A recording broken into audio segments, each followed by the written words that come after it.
com o feriado, a equipe do Flamengo treinou forte no Ninho do Urubu. A Alcilene Brito conta tudo pra gente. Fala, Alce. O feriado foi de muito trabalho para o rubro-negro. Mesmo com o tempo, por conta da data FIFA, o Flamengo tem a partida contra o Atlético Paranaense pela frente e a grande final da Copa do Brasil. E quer aproveitar esses momentos para firmar o time que estará pronto para os duelos. O elenco fez trabalhos na academia e no gramado. Arrascaeta e Luiz Araújo são os nomes que mais preocupam, mas continuam um tratamento reforçado para tentar voltar o quanto antes. Ambos têm lesões no bíceps femoral da coxa esquerda. Os dois têm papel importante na equipe que está se encontrando nos campeonatos. Quem segue se preparando é o goleiro Rossi. Hoje o camisa 17 completa 70 dias como jogador do Flamengo. Ele está se adaptando ao clube e já recebeu elogios durante os treinos. A estreia do goleiro pode estar perto de acontecer. Ele chegou a ser cogitado no jogo contra o Botafogo, mas acabou perdendo vaga para Matheus Cunha. Com o camisa 25 à disposição da seleção sub-23, Rossi pode fazer sua estreia contra o Atlético Paranaense. O último jogo de Matheus Cunha com a seleção está marcado para o dia 11. Com isso, o atleta não irá participar de nenhum treino contra o Furacão e pode ser que Rossi tenha a chance de entrar como titular. Com uma decisão importante pela frente, ter mais um goleiro à disposição pode ajudar o time a entrar forte na disputa pelo título da Copa do Brasil. Benê Casagrande, meu amigo, boa tarde. Boa tarde, Fernando Diamais. Vocês estão com alegria. O Careca foi voar. É, deixa ele. O Careca foi voar. É, o foi cara passear, pode, pô. Muito bem, mas a gente tá aqui firme e forte e eu quero te perguntar. Vamos lá. O Cebolinha foi voar também porque ele não se representou. O que aconteceu com ele? Então, uma curiosidade aí, porque o Flamengo acabou não divulgando, mas como a gente fica sabendo, não custa nada a gente informar aqui. Quem que fica sabendo? A gente é 007, você. O SBT Esporte Rio fica sabendo, é porque o Cebolinha não participou da reapresentação no Flamengo por um motivo super especial, inclusive.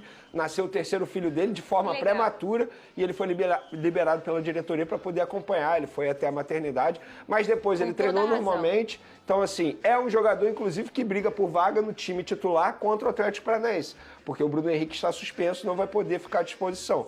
Então, o Cebolinha é uma opção, embora não tenha caído ainda nas graças da torcida do Flamengo, inclusive contra o Botafogo, ele teve uma ótima oportunidade de fazer um gol ali, matar o jogo, quando o Lucas Perry tinha ido ao ataque, mas, infelizmente, ele tomou uma decisão errada. Eu ainda acredito numa reviravolta do Cebolinha com a camisa do Flamengo. Muita gente não acredita. Mas eu pego o exemplo do Michael, por exemplo, que chegou com status de bom jogador, depois de uma boa campanha pelo Goiás, demorou a engrenar e quando engrenou, caiu nas graças da torcida. Eu acho que o Cebolinha pode fazer o mesmo caminho, inclusive. E se tiver que ficar um tempo aí fora, que fique, porque nascimento do filho é a coisa mais importante na vida de uma pessoa, ainda mais se foi de forma prematura, né? Toda a família, o filho, a própria esposa vai precisar do Cebolinha, então muita saúde aí pro filho que chegou. Ô, Benê Casagrande, vamos lá. Pra essa final da Copa do Brasil, tem um jogo com o Atlético Paranaense e tudo mais, tem muita água pra rolar ainda, Sim. né? Mas o quanto a vitória em cima do líder, Botafogo, ajudou no clima do Flamengo, ou não mudou em nada? Não, eu acho que assim, eu acho que internamente não mudou muita coisa. O clima continua sendo o mesmo. Tá? A relação Sampaoli, elenco continua sendo o mesmo. Eu acho que o clima externamente, se a gente parar e analisar a pressão da torcida, né? Isso aí melhorou bastante. Porque assim, se o Flamengo tivesse perdido pro Botafogo e perdido de uma maneira bem ruim, de forma vexatória, obviamente que a torcida do Flamengo durante essa data FIFA aí não ia dar sossego à diretoria do Flamengo e aos jogadores. Poderia ter marcado protesto, Ele enfim. poderia cair, o Sampaoli? Poderia. Eu trouxe até essa informação antes do clássico mesmo, poderia cair. Exemplo, se ele tomasse uma goleada no Botafogo, aí seria insustentável. Por que, Fernanda Maia, seria insustentável? Lembra quando a gente discutia aqui a demissão ou não do Barbieri pelo Vasco, porque a relação da torcida com os jogadores não estava mais a mesma coisa? Se a diretoria do Flamengo não tomasse essa decisão depois de tomar uma goleada no Botafogo, como que iria fazer, por exemplo? Como que o torcedor iria comprar a ideia desse elenco para a final da Copa do Brasil? Mas isso não aconteceu. O Flamengo teve uma importante vitória. Agora resta saber qual é o Flamengo que vai entrar em campo contra o Atlético Paranaense. Vai ser o Flamengo que foi contra o Botafogo ou aquele Flamengo preguiçoso? A gente não sabe. Porque, de fato, o Flamengo na temporada 2023, sobretudo com o técnico Sampaoli, é inconstante. Mas sabe por que pode ser que seja inconstante também, Venê? Porque o time é inconstante. Sim. Você não repete uma escalação, você tem um time sempre diferente. E se você muda as peças do time, claro que você vai mudar também o espírito daquele time. Porque os jogadores são personagens e eles têm estilo, né? Um Sim. é mais aguerrido, um tem aquele que você vê que o cara não quer perder de jeito nenhum. E não só isso também, a energia que aquele time move, né? Quando ele tá sempre junto. Eu já falei algumas vezes isso aqui nesse programa, o Careca de HD, nosso querido Lucas Pedrosa, não concorda comigo, mas a minha opinião é, eu não curto muito duas coisas que tem muito que vem do treinador de fora.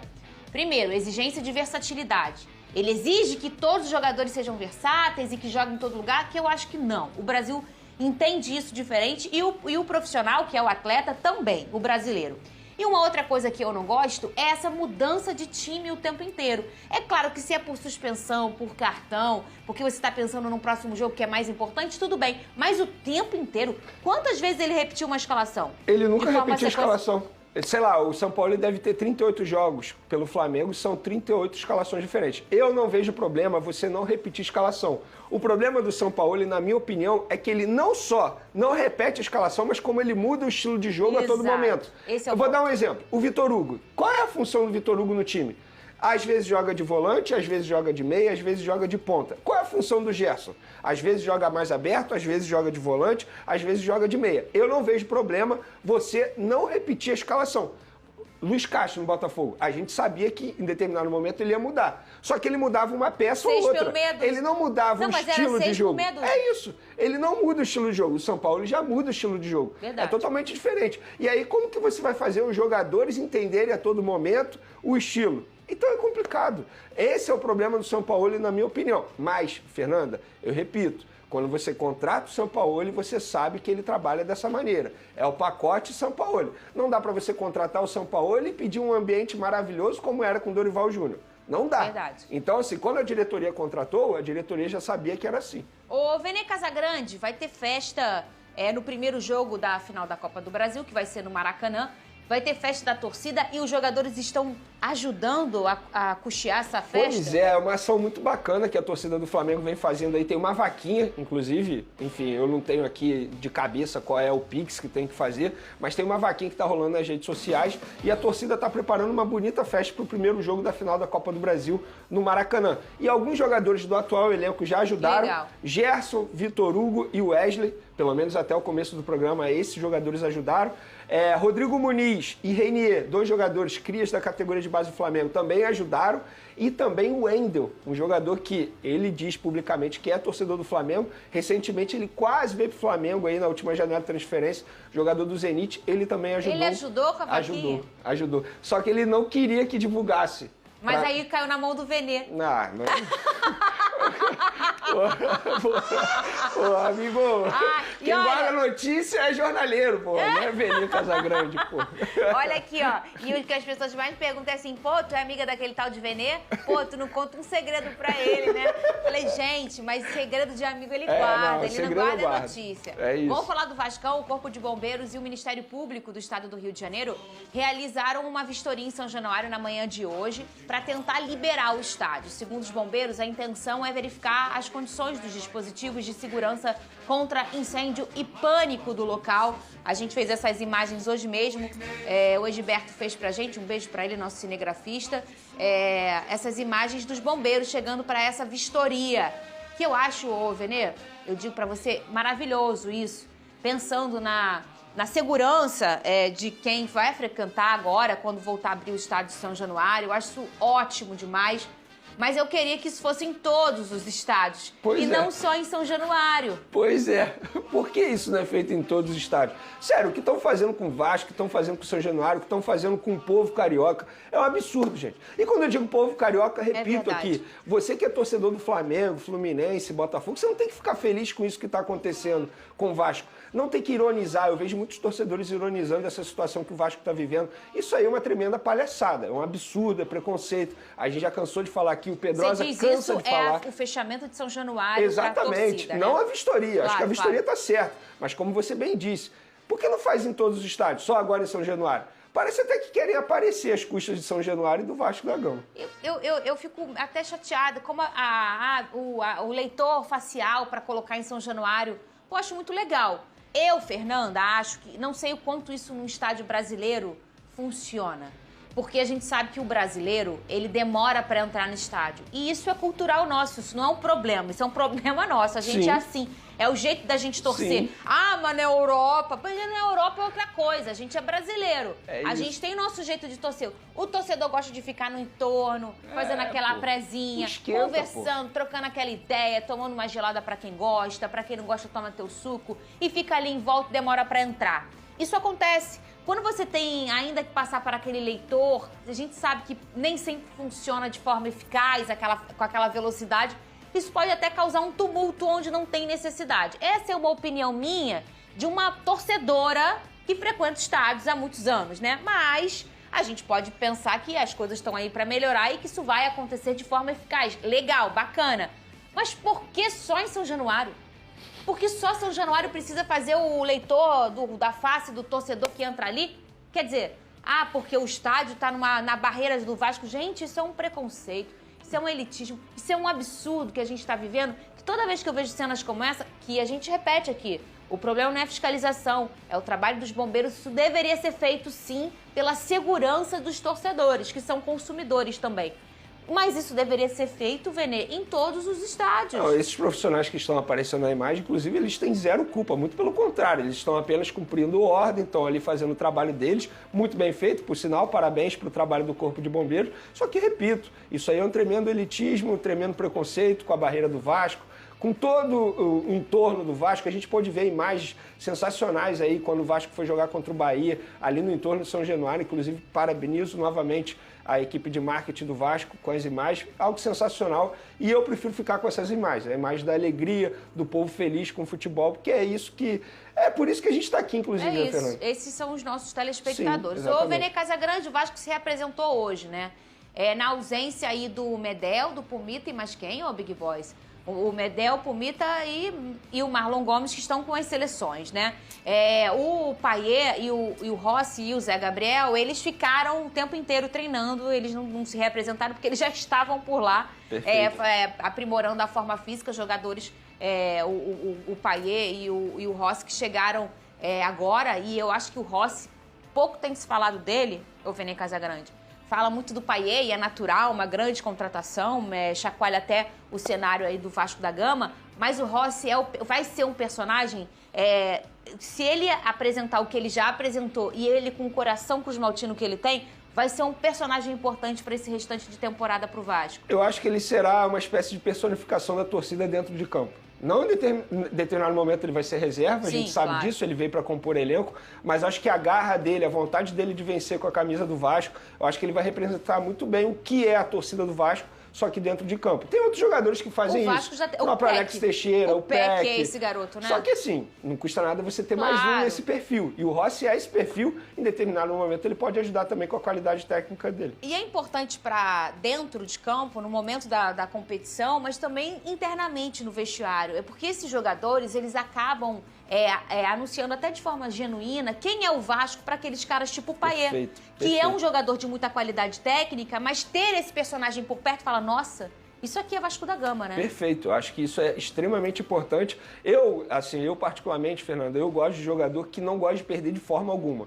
Eu não suporto aquele jogador que perde, sai feliz, sai sorrindo. Isso aí não pode acontecer. E o Rossi é esse perfil. Ele não gosta de perder de forma alguma. Eu nunca conversei com ele, mas eu tenho certeza que se ele perder num Paro Ímpar, ele vai ficar revoltado. Ô, Vene Casagrande, daqui a pouco a gente vai passar uma reportagem aqui de como funciona o meu trabalho na cabine lá do estádio Newton Santos. Legal, bacana isso. Muito bem, Mas, antes, o Marcelo treinou normalmente com os companheiros do Fluminense e a atividade teve direito a 2 golaços. Cadê? Normal. Enquanto Fernando Diniz treina a seleção brasileira, as coisas no Fluminense andam muito bem. O treino teve de tudo: golaços, Marcelo treinando com o grupo e um clima de muita tranquilidade. O primeiro golaço foi do lateral Cria de Xerém. Recuperado de uma lesão, Marcelo treinou normalmente com os companheiros. No final da atividade, foi a vez do zagueiro David Braz fazer uma pintura de bicicleta, para delírio dos companheiros e comissão técnica. Me arrependi de ter feito esse golaço. Tapa pra caraca na cabeça, meu irmão. Você é louco, tô todo aqui.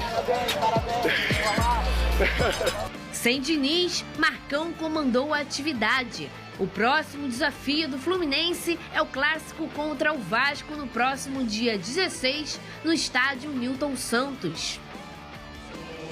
Tá bem servido o Flu, né, de auxiliar, né? Tá bem servido. O Marcão, exatamente. Se a gente for pensar como treinador, né, como auxiliar e tudo mais, nos últimos 5 anos do Marcão no Fluminense, o Marcão foi responsável durante 3 anos em deixar o Fluminense, ou não deixar o Fluminense cair em uma ocasião, e em outras 2 ocasiões de colocar o Fluminense na Libertadores, uma de forma direta, o Vini Casagrande. É o bombeiro Marcão, né? Pegou fogo, chama o Marcão e assim, ele dá conta do recado. Ele me lembra aí, Nath, foram 3 anos ou 2 consecutivos com o Marcão? Eu acho que foram 2 anos consecutivos com o Marcão. Mas enfim, independentemente disso, é um profissional que conhece muito o clube, ele é tricolor, assim. Eu acho que o Fluminense está bem servido a esse ponto. O Fernando Diniz está com a seleção brasileira, já a gente deve comentar sobre isso, inclusive. Então, acho que o Marcão ele vai conseguir dar conta do recado durante esse período que o Diniz estiver com a seleção. Então é isso, é mais um tricolor ali trabalhando no dia a dia. Acho que o Fluminense está muito bem, inclusive, um ambiente maravilhoso. Tem tudo aí para chegar à final da Libertadores da América, quem sabe conquistar o título no Maracanã, e também está muito bem no Campeonato Brasileiro. Eu acho importante esse personagem como Marcão, porque o que acontece geralmente, Vini, e aí é muita escolha do profissional também, o cara vai, entra, fica como interino, faz um bom trabalho, que foram todas as vezes o que aconteceu com o Marcão, e geralmente depois ele fala, pô, agora tá na hora de eu voar. Vou virar treinador mesmo, vou sair daqui e vou buscar uma vaga como treinador. Isso é o caminho normal que acontece com os profissionais. O Marcão escolheu ficar no Fluminense e ser esse personagem de apoio, de trabalho diário, e quando precisa de mim, eu tô aqui para tapar esse buraco de treinador. Isso é muito incomum, Vene. Muita gente critica esse tipo de decisão, diz que é sentar na zona de conforto. Eu já vejo por uma outra maneira. Eu também porque vejo eu acho que ele nunca vai estar na zona de conforto. Porque você sabe muito bem, você viveu o dia a dia do futebol é totalmente diferente. É um dia totalmente diferente do outro. E no Fluminense é assim. Em alguns momentos o Marcão assume o time em crise, em outros momentos ele assume o time muito bem. Tanto é que ele está assumindo caso. Aí. É o caso, exatamente. O que ele precisa fazer? Manter o bom trabalho do Fernando Diniz. Então, assim, que parece fácil, mas não é. Não é mesmo, assim, você manter o bom trabalho do Fernando Diniz não é nem um pouco fácil. Mas acho que o Marcão, eu sou fãzaço dele, tive a oportunidade de vê-lo jogando, inclusive, jogando contra o próprio Flamengo.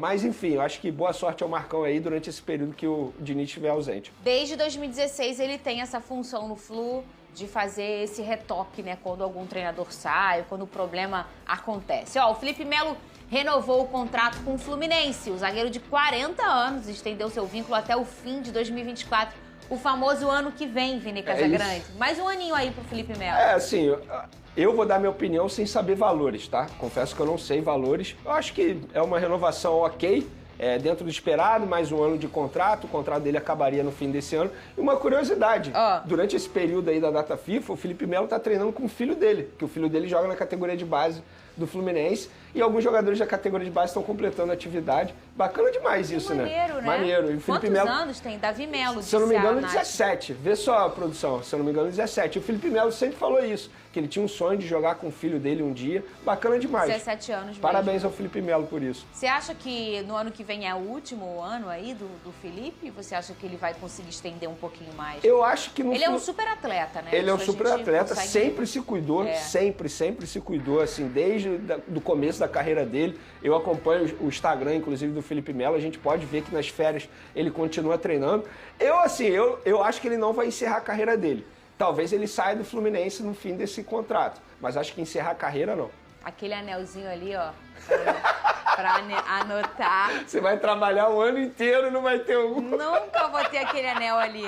Com certeza não. Quer é dizer, da Dias da Cruz. você eu acho que consegue, eu não. Não é, Vene, você consegue também, tá? Parou.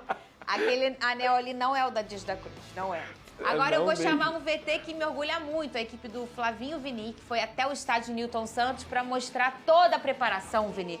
Minha preparação no estádio Newton Santos. Como é que a gente faz a locução? Como é que eu chego? Como é que foi a minha escola? Bacana, VT. Muita gente me pergunta isso. Já eles estão achando o botão do play. Antes disso... Teve Tiquinho Soares? Tem, cadê? Rodou.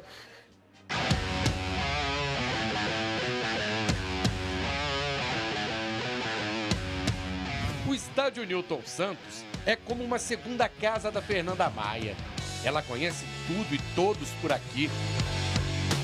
A torcida do Botafogo abraçou a apresentadora do SBT Esportes Rio desde a época em que ela ajudou o time como gandula. Fernanda começou a trabalhar no estádio no elevador como assessorista. Hoje, sobe as escadas e vai até o último andar. É nesta cabine que ela vem dando um show à parte. Desde 2019, a jornalista é a locutora oficial do estádio do Botafogo. Era um Dia da Mulher, o Botafogo decidiu fazer uma ação para Dia da Mulher e me convidou para ser a locutora por um dia. Para mim, na minha cabeça, era o serviço, a prestação de serviço, de cartão, informação e tudo mais. E aí eles me falaram, olha, fica à vontade. Eu falei, tá bom. E aí, na hora da escalação, tinha o Eric, lembra do Eric, que era do Botafogo? E aí, na hora de chamar o nome dele, eu falei, ô, homem aí, Eric! E aí eu brinquei com outros nomes. Fiz diferente. Eles gostaram e depois me convidaram para ficar para sempre. E agora vamos à escalação do nosso Botafogo. Passar a escalação do time é uma das primeiras missões da Fernanda na cabine do Newton Santos. Ela contou pra gente como funciona a rotina dela em dia de jogo do Botafogo aqui no estádio.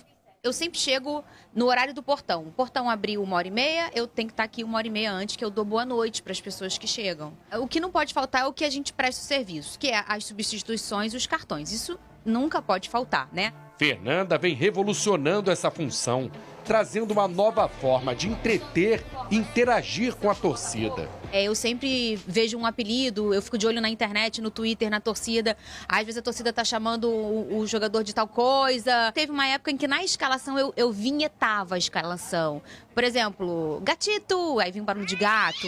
O João Paulo, que tá jogando lá fora, eles chamavam ele de gladiador, aí vinha uns barulhos de espada enquanto eu falava o nome dele. O auge dessa nova interação com os torcedores foi a música para o atacante Tiquinho Soares. É impressionante como o estádio lotado acompanha a Fernanda. Tiquinho!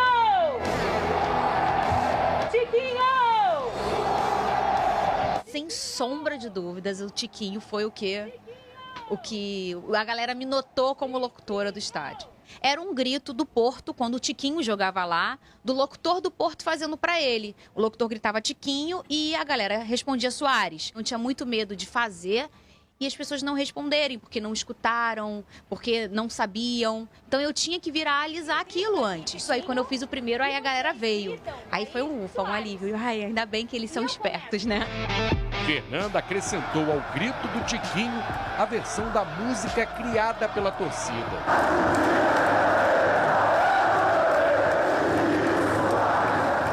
Apesar da descontração na cabine, Fernanda sabe que a locução exige momentos de concentração e seriedade. Eu tenho um binóculo para facilitar eu enxergar o jogador que recebeu o cartão amarelo. A gente não tem replay aqui, não tem. Então a gente tem que ver tudo na hora. Fanática pelo Botafogo, Fernanda garante que dá para trabalhar e torcer ao mesmo tempo. Eu xingo, eu reclamo, eu grito, eu fico nervosa. Aí abre o microfone e aí eu recolho, né? Como todos os botafoguenses, Fernanda vive um ano mágico com a boa fase do time. Ela pode ver de perto um título que o clube não conquista há quase 30 anos.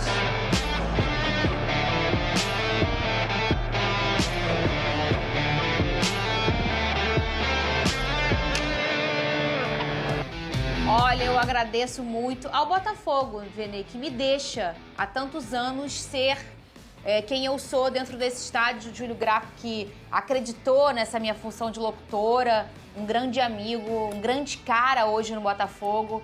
E ele que falou, não, Fê, fique à vontade, porque para você fazer um trabalho excelente, Venê, e aí eu também falo aqui da nossa casa SBT, Isso é verdade. Você tem que ter liberdade profissional. Verdade. Quem é teu chefe tem que confiar no que você faz, porque senão você não consegue ser o que você pensou em ser, né? Você só entra em moldes, em padrões.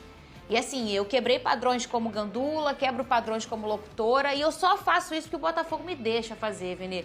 E mais do que isso, porque a torcida do Botafogo me aceita. Porque se fosse uma torcida, talvez, vamos dizer, preconceituosa e não aceitasse uma mulher naquela função, eu já não estaria fazendo isso. Então, a torcida do Botafogo é diferente mesmo. E eles me abraçam e sempre me abraçaram. E mais uma vez me abraçaram também numa loucura da minha cabeça, ô Venê. Não, eu queria aproveitar a nossa audiência, porque muita gente me procura assim, fala assim, muito amigo, e amigo procura. Pô, eu vi a Fernanda Maia lá no Newton Santos, fiquei sem graça de falar com ela, como que ela é. Gente, a Fernanda Maia é isso aqui. Vocês podem procurar a Fernanda, porque de fato ela faz um grande trabalho, não só aqui, mas também na locução do Botafogo. E a gente viu de perto isso nascer do Tiquinho Soares. Parabéns, Fernanda Maia, pelo trabalho que você faz. Acho que você representa muita coisa, cara, de verdade. Porque não é fácil, assim, a gente enfrenta, vocês mulheres enfrentam aí muita crise em relação a preconceito no futebol e você tá quebrando paradigmas. Parabéns. Obrigada, amigo. Nada, obrigada pô. mesmo. De Tá? verdade, de coração, pô. Um beijo. E a gente nasceu também aqui, né? Foi. Nesse programa que a gente treinava antes de qualquer coisa. Vocês foram os meus cobaias. Lembra? Quem é telespectador há muito tempo, lembra que eu ficava, gente, vamos lá. Eu ficava, Tiquinho, os dois aqui. Suave. Olha só, o líder Botafogo se apresentou nessa sexta após uma folga de 5 dias. O elenco foi liberado depois da derrota no Clássico pro Flamengo. Precisava escrever isso, Big Boys? Ó, muito bem descansado, o time volta a campo pro duelo com o Atlético Mineiro daqui a 9 dias. O treino marca o encontro do elenco depois da fala polêmica do Bruno Lage depois do último jogo. Ah, ilustre. Eu sou ilustre.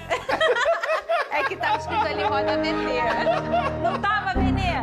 Não tava escrito ali o quê? Tava Roda VT. Roda VT. Tanto é que eu olhei o relógio aqui, ó. A culpa não foi minha. Ô, Benê, então vamos nesse assunto aí. Vai ser a primeira vez que o botafoguense vai reencontrar esse time com o Bruno Lage de uma fala forte que ele fez, né? Não só forte, eu acho que foi uma fala errada no momento errado. Acho que ele botou muita pressão, trouxe uma crise enorme. Depois de Fernanda Maia, foi um bom jogo do Botafogo. Foi. O Botafogo não jogou mal. Talvez se tivesse jogado da mesma maneira contra um outro time, talvez o Cuiabá, o Botafogo teria saído vitorioso de campo. O Botafogo perdeu um jogo que, teoricamente, é normal você perder. Não, mas 15 minutos ninguém sabia quem ia vencer, porque era um jogo franco, né? Um clássico, querendo ou não, o Flamengo tem um bom elenco, embora não viva um bom momento. Mas, enfim, é uma derrota teoricamente normal, entre aspas. Então, não tinha por que o Bruno Lage fazer aquilo. E nem foi uma entrevista, né? Na verdade, foi pronunciamento. Ele falou durante 9 minutos, levantou e foi embora. Então, achei totalmente desnecessário. Na ocasião, a gente comentou isso. Mas eu espero que isso não atrapalhe o bom ambiente do Botafogo. Eu não acho que vai atrapalhar, a verdade é essa. São jogadores experientes, enfim. Acho que página virada, né? E esse focar grupo, no próximo jogo agora. Esse grupo entendeu e aceitou o Bruno, a chegada do Lage, né? E é um grupo muito fechado, como eu já falei algumas vezes aqui. Esse grupo é uma unidade, eles são muito amigos. Então, eu acredito que o acolhimento desses jogadores em relação ao Bruno vai ser de forma excelente. Vamos lá, sextou e sexta-feira é dia de Giro da Rodada. E está no ar mais um Giro da Rodada, que começa com o Fernando Diniz feliz em usar terno na chegada à seleção brasileira. Ou melhor, Seleflu. O Fluminense. Já o Vasco segue lutando para não cair. E pelo menos teve estreia em alta do francês. Cuidado, tubarão vai te pegar. O Malvadão se deu bem no embalo do BH e o seu amor pelas crianças. E já sabe, se cair no tapetinho... O Fogudo perdeu em casa e na hora da entrevista coletiva... Outra coisa para...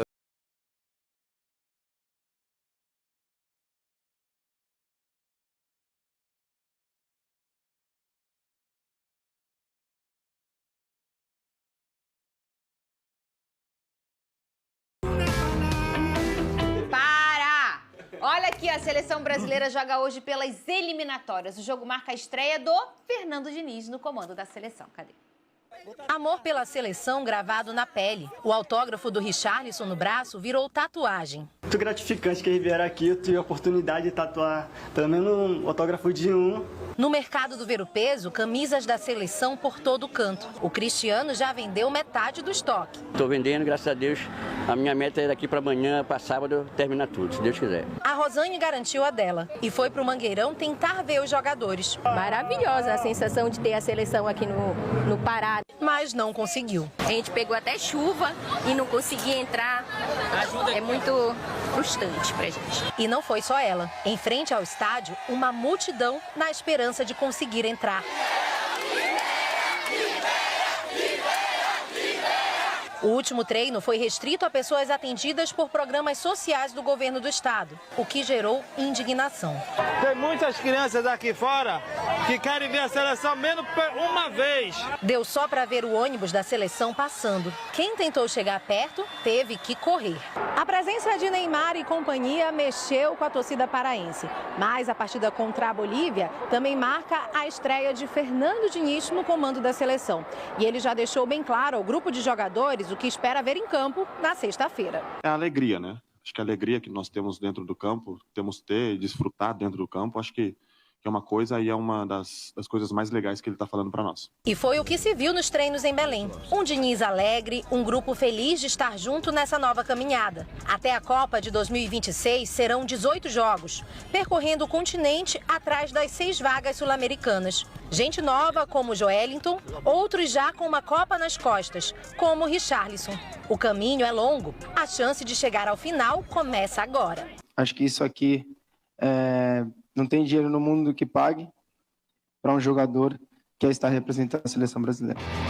É o carinho do brasileiro, né, Neymar? E ó, na coletiva ele rasgou elogios a Fernando Diniz. Cadê? É um cara que faz um trabalho completamente diferente de tudo que eu já presenciei. É um outro tipo de futebol. Ele tem uma mentalidade muito diferente dos treinadores que eu já tive. Porque a maioria dos treinadores que eu já tive faziam quase as mesmas coisas. Diniz não. Diniz, ele gosta de reinventar o futebol, ele gosta de te dar opções. Então é um cara muito interessante, que até falei por esses dias, né? Ele perguntou o que você achou do trabalho. Eu falei, achei muito diferente, né? Porque a gente conversa, eu, Casemiro, Marquinhos, então a gente falou isso para ele, que era um trabalho completamente diferente, mas muito prazeroso. Em relação às coisas do meu trabalho que eu acho que os jogadores têm de identificação, eu acho que para eles é uma coisa diferente, mas para mim é uma coisa extremamente comum, que é o que eu faço todo dia há muito tempo, vou procurando melhorar. E a minha vinculação no futebol é promover o bem-estar do jogador enquanto ele joga. Então, talvez essa seja uma característica diferente minha, que tem o jogo, a pessoa pensa no jogo, eu penso no jogador, para depois pensar no jogo. Então, eu desenvolvo o jogo a partir do pensamento que eu tenho no jogador. Eu acho que de alguma forma a gente faz algumas coisas por conta desse pensamento que são diferentes. Ô, Neymar, se o Diniz é casado. Eu não sei, Venê. Não é só Neymar, não. Danilo também, Casemiro também. Pode ser, eu não sei. E todo mundo que deu entrevista ali coletiva com a seleção brasileira elogiou o trabalho do Diniz. Mas você lembra quando todo mundo já sabia que o Tite ia sair depois da seleção, independentemente do resultado da Copa, né? Se ia vencer ou perder, ele iria sair. E aí começou aquele tchá-tchá-tchá logo depois da saída do Tite em relação ao nome do Diniz. O que a gente recebeu de informação é que esse grupo, e principalmente o Neymar, eles queriam o Fernando Diniz. Eles tinham esse nome como um nome interessante. E a gente vê que esses jogadores abraçaram de fato o Diniz. E olha, Venê, eu não sei você, mas eu não tô nem mais lembrando que negócio de Ancelotti. Eu não sei. Ninguém nem fala mais disso, né? Nem sei, será, hein? Vamos ver. Eu espero que, assim, o Diniz faça um bom trabalho e quem sabe a gente nem precisa da contratação do Ancelotti. Mas eu fico muito feliz ao ver o Neymar. Por exemplo, tem uma declaração dele ali que me chamou muita atenção, que o Diniz, ele reinventa o futebol. Isso é bacana demais. E a gente está falando de craques renomados, ô Fernanda Maia. Neymar, Casemiro, Marquinhos, Danilo, todos elogiando o trabalho do Fernando Diniz. Eu acho o seguinte, que a meta do Fernando Diniz não é nem colocar a seleção brasileira na próxima Copa do Mundo, porque isso aí vai acontecer. Sim. Ainda mais agora, com mais de 40 seleções. Eu acho que o objetivo do Fernando Diniz é reconquistar a autoestima, não só dos jogadores, mas também da torcida. A torcida, novamente, ter gosto de assistir a seleção brasileira. Então, acho que o Diniz, ele tem tudo para fazer acontecer. Porque se ele faz no Fluminense, com todo respeito aos jogadores do atual elenco do Fluminense, mas a matéria-prima que ele vai ter à disposição na seleção brasileira é muito melhor. Se ele faz no Fluminense, se ele fez no São Paulo, se ele fez no Atlético Paranaense, fez no Audax, então ele tem condições de fazer na seleção brasileira. E assim, o primeiro caminho já foi dado, o primeiro passo já foi dado. Os jogadores compraram a ideia. O discurso, claro que na frente das câmeras pode ser positivo, mas a gente percebe sinceridade. A gente, quando assiste um jogador falar, a gente sabe quando está sendo muito sincero. E eles foram muito sinceros. Então, eu acho que o Fernando Diniz tem tudo para fazer um bom trabalho com a seleção brasileira. E vai ser um personagem importante, até a chegada ou não do próximo treinador, ou se ele realmente for efetivado, que isso pode acontecer, vai ser um personagem importante. Quando ele fala que ele se preocupa mais com o bem-estar do jogador antes de qualquer outra coisa, o próprio jogador percebe isso. E às vezes, taticamente, porque o Neymar não entrou em detalhes, mas às vezes nem é tão diferente. O que muda é a forma do tratamento, da intenção daquele treinador. Para quem não sabe, o Diniz também é psicólogo. Isso pode ajudar, né? Que o Diniz, nas primeiras conversas, ele se preocupou muito com o lado humano. E é óbvio que ajuda. Assim, Fernando Diniz, primeiramente, ele é técnico, mas ele também é formado em psicologia. É que nem você. Você é jornalista, mas você também é uma educadora física. Tenho certeza que isso te ajuda aqui no dia a dia. Claro, com certeza. E com o Fernando Diniz, não é diferente. É óbvio que vai ajudar. E não é só na seleção brasileira que ele se preocupa pelo lado humano, não. No Fluminense é assim, todos os jogadores deixam isso muito claro. Então, acho que isso vai ajudar bastante o trabalho do Diniz. E, repito, boa sorte ao Fernando Diniz. Eu acho que ele tem tudo para fazer um bom trabalho à frente da seleção brasileira. Ô, Venei, quem será o capitão? Ele deixou um suspense, o Diniz. Falou que não ia dizer que a gente ia ver. Eu vi isso. Eu chutaria, sabe quem? Eu chutaria o Neymar. Eu chutaria o Casemiro. Ele é o mais óbvio, o Casemiro ou o Marquinhos, né? Eles são os nomes mais óbvios, né?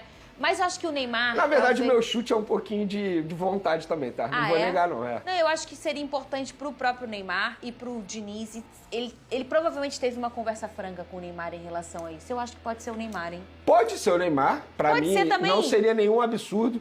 Mas a minha escolha pelo Casemiro seria muito mais assim, nada contra o Neymar.